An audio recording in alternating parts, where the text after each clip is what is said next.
আমায় ছিঁড়ে খাও হে শকুন। লিখেছেন শহীদ উসমান বিন হাদি। হে সীমান্তের শকুন, এক্ষুনি ছিঁড়ে খাও আমাকে।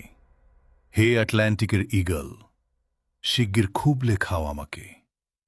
হে বৈকাল হৃদের বাজ, আঁচড়ে কামড়ে ছিন্ন ভিন্ন করো আমাকে। আমার রক্তরসে শুধু অসহায়ত্ব আর অভাব। কাগজের কামলারা তারে আদর করে মুদ্রাস্ফীতি ডাকে। ঋণের চাপে নীল হয়ে যাচ্ছে আমার অনুচক্রিকা সংসার চালাতে। অন্তরে হয় ইন্টারনাল ব্লিডিং। কি আশ্চর্য, তবুও আমি মরছি না। ওদিকে দোজখের ভয়ে আত্মহত্যা করবারও সাহস পাই না আমি। খোদাকে বললাম, আমি মরতে চাই। তিনি বললেন, বেঁচে আছো? কে বলল? সহস্রাব্দ উন্নয়নের সাক্ষী হিসেবে রাজা তোমাকে মমি করে রেখেছেন। বাজারে দীর্ঘশ্বাস ফেললে নাকি রাজ্যের ভীষণ বদনাম হয়। রাজারও মন খারাপ হয় খুব।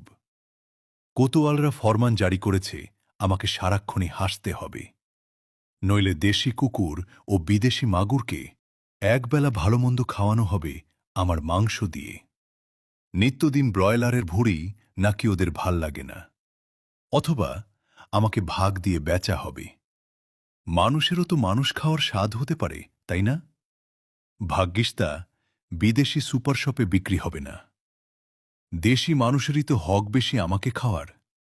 এ দোজখে যখন নিয়তি, তখন আমি উদাম হয়ে ডাকছি দুনিয়ার শ্রেষ্ঠ মাংসাশী বিহকদের, হে ঈগল, চিল ও ভয়ঙ্কর বাজেরা, হে সাম্রাজ্যবাদী সাহসী শকুনিরা, তোমরা F-35-এর মতো, MiG-29-এর মতো দল বেঁধে হামলে পড়ো আমার বুকে।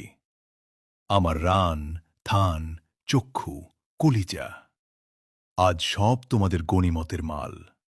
দেশি সুর খুবলে খাওয়ার আগেই আমায় ইচ্ছে মতো ছিঁড়ে খাও তোমরা। দোহাই, শুধু মস্তিষ্কটা খেও না আমার, তাহলে শীঘ্রই দাস হয়ে যাবে তোমরাও।